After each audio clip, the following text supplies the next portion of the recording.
L'esprit est tout. Ce que vous pensez, vous le devenez. Bienvenue sur Sagesse de vie. Aujourd'hui, nous plongeons dans la profondeur des enseignements de Bouddha. Dans un monde bruyant et chaotique, comprendre le pouvoir de son propre esprit est la clé ultime pour trouver la paix. Écoutez ces paroles avec votre cœur et laissez-les transformer votre vision du monde. Premier enseignement. Le pouvoir de la pensée. Bouddha nous enseigne que nous sommes les architectes de notre réalité. Il a dit « Ce que nous sommes aujourd'hui résulte de nos pensées d'hier, et nos pensées d'aujourd'hui bâtissent notre vie de demain. Notre vie est la création de notre esprit. » Comprenez ceci. Rien n'existe dans votre vie sans avoir d'abord existé dans vos pensées.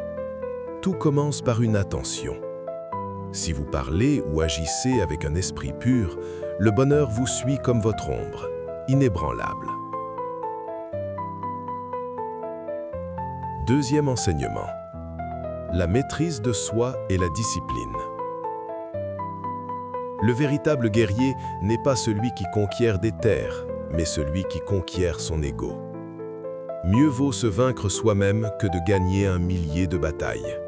Ensuite, la victoire vous appartient. On ne peut pas vous la reprendre, ni par les anges, ni par les démons, ni par le paradis, ni par l'enfer. Celui qui est maître de lui-même est plus grand que celui qui est maître du monde. Mais attention, un esprit laissé à l'abandon est dangereux. Un esprit indiscipliné fait plus de mal que tous vos ennemis. Mais un esprit discipliné vous fait plus de bien que tous vos amis. Rien ne peut vous blesser autant que vos propres pensées non surveillées.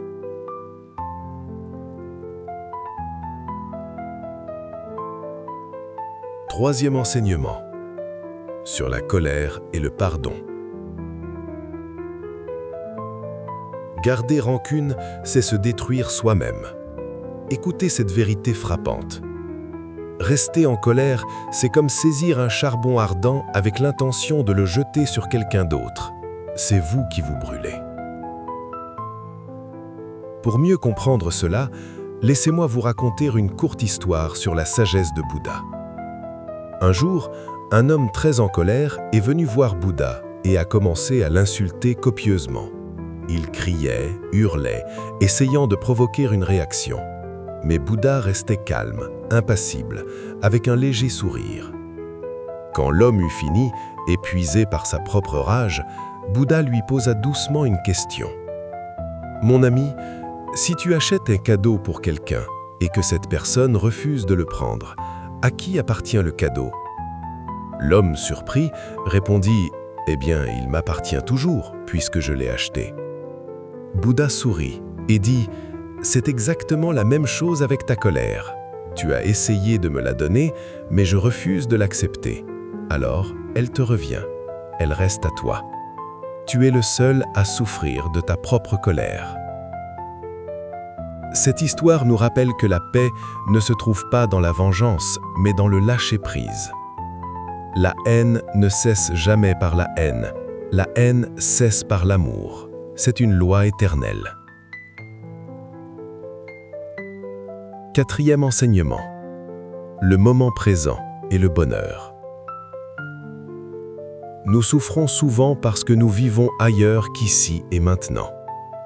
Ne demeure pas dans le passé, ne rêve pas du futur, concentre ton esprit sur le moment présent. Le secret de la santé, pour l'esprit comme pour le corps, c'est de ne pas se lamenter sur le passé, de ne pas s'inquiéter du futur, mais de vivre le moment présent avec sagesse et sérieux. Rappelez-vous, le bonheur ne dépend pas de ce que vous êtes ou de ce que vous possédez, mais uniquement de ce que vous pensez. Il n'y a pas de chemin vers le bonheur. Le bonheur est le chemin. Cinquième enseignement. L'amour et la compassion. Enfin, n'oubliez jamais d'être bienveillant envers vous-même. Vous-même, autant que n'importe qui dans l'univers entier, méritez votre amour et votre affection. 3 choses ne peuvent pas être longtemps cachées: le soleil, la lune et la vérité. La vérité est que la paix vient de l'intérieur. Ne la cherchez pas à l'extérieur. Prenez un moment pour respirer. Laissez ces mots s'installer en vous. Maîtriser son esprit est le travail d'une vie, mais chaque pensée positive est un pas vers la liberté. Si cette vidéo vous a apporté un moment de calme, n'oubliez pas de laisser un j'aime et de vous abonner à Sagesse de Vie. Partagez cette sagesse avec ceux qui en ont besoin. Dites-nous en commentaire quelle citation résonne le plus en vous aujourd'hui. À très bientôt.